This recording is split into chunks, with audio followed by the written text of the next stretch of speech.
రాజకీయాల్లో ఇప్పుడు కొత్త ట్రెండ్ నడుస్తోంది. గత కొన్నేళ్లుగానే నడుస్తున్నా ఇప్పుడు కాస్త ఊపందుకున్నట్లే ఉంది. అధికారం చేతులు మారిందంటే చాలు అపోనెంట్ ఉన్న నేతలు గజగజ వణికిపోవాల్సి వస్తుంది. ఎవరిపై ఎప్పుడు ఎలాంటి కేసు నమోదవుతుందో అర్థం కాని పరిస్థితి, ఎప్పుడు ఎక్కడ ఎవరు అరెస్ట్ అవుతారో తెలియని పరిస్థితి. ఇలాంటి సిచ్యువేషన్లో కొత్త ముచ్చటొకటి ఏపీని షేక్ చేస్తోంది. ఇందుకీ ఏంటది?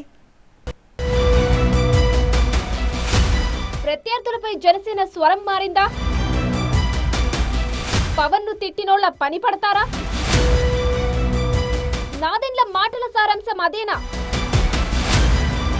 ఇక మాజీలకు మూడినట్టేనా? కూటమి అధికారంలోకి వచ్చాక ఏపీ రాజకీయాలు ఒక్కసారిగా మారిపోయాయి. గత 5 ఏళ్ల పాటు వైసీపీ నాయకులు కార్యకర్తలు తమ హవా చూపిస్తే ఇప్పుడు కూటమి పక్షాల జోరు నడుస్తుంది.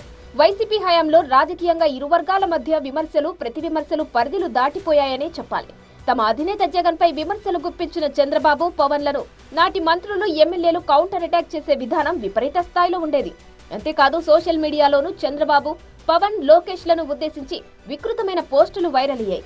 ఆ సమయంలో ప్రతిపక్షాలకు చెందిన కార్యకర్తలు, నేతలు కేసులు, అరెస్టులతో తీవ్ర ఇబ్బందులు ఎదుర్కొన్నారన్న ఆరోపణలు కూడా ఉన్నాయి. దీంతో కూటమి అధికారంలోకి వచ్చాక అదే స్థాయిలో ప్రతీకార కార్యక్రమాలు ఉంటాయని చర్చ నడిచింది. కానీ తమ పాలనలో పగ, ప్రతీకారాలకు తావు లేదంటూ కూటమి పెద్దలు ప్రకటించడంతో అంతా కామ్గానే ఉంటుందనే అభిప్రాయం ఏర్పడింది.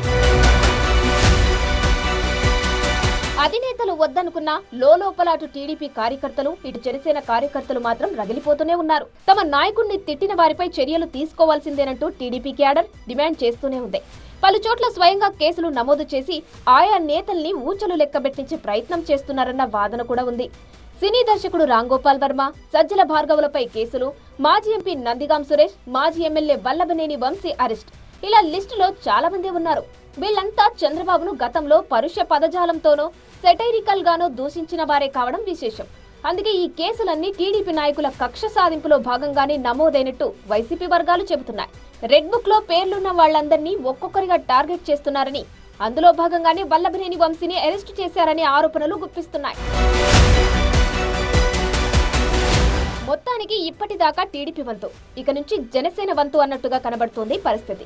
గత చేదు అనుభవాల విషయంలో టీడీపీ శ్రేణులే కాదు, అంతకు మించి జనసేన శ్రేణులు సైతం రగిలిపోతున్నట్టు తెలుస్తుంది. కార్యకర్తలను వేధించిన వారిని, అక్రమంగా అరెస్టు చేసిన వారిని వదిలిపెట్టొద్దంటూ హైకమాండ్ మీద జన సైనికులు తీవ్ర స్థాయిలోనే ఒత్తిడి చేస్తున్నట్టు సమాచారం.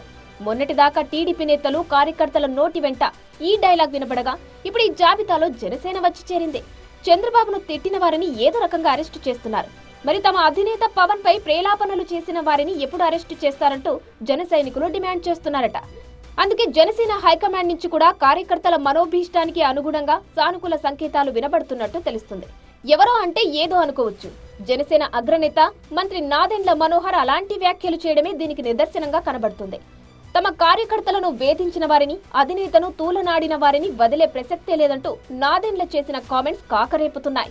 మన వీర మహిళలపైన గతంలో ఏ విధంగా సోషల్ మీడియాలో పోస్టులు పెట్టి ఇబ్బంది పెట్టారో మీరు చూశారు. అదేవిధంగా మన పార్టీలో ఉన్న నాయకుల్ని ఎంతో మందిని ఇబ్బంది పెట్టి, కేసులు పెట్టి, పోలీస్ స్టేషన్లోనూ జైలుకి కూడా పంపించిన సందర్భాలు మీరెవరు కూడా మర్చిపోబాకండి. అవకాశం మనకి దొరికింది, ప్రభుత్వంలో మనం ఉన్నాం.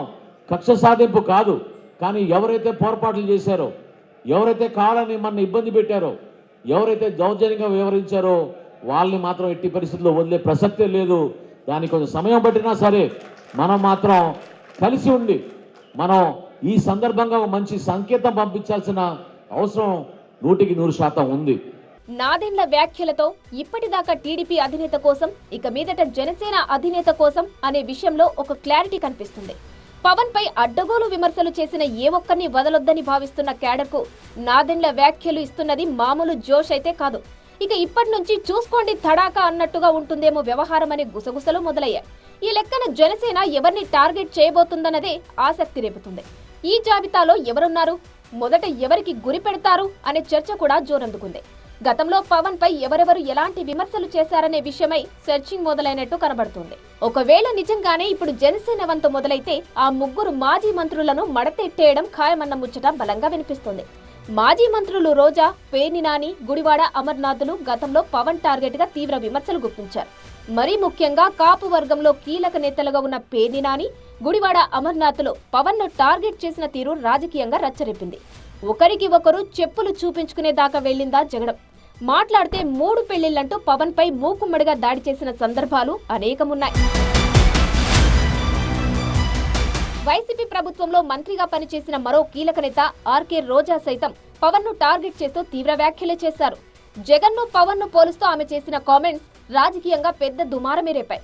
అయితే ఎన్నికల ఫలితాల తర్వాత ఆమె కామ్ అయిపోయినప్పటికీ పాత ముచ్చట్లను మాత్రం మర్చిపోలేకపోతున్నారట జన సైనికులు.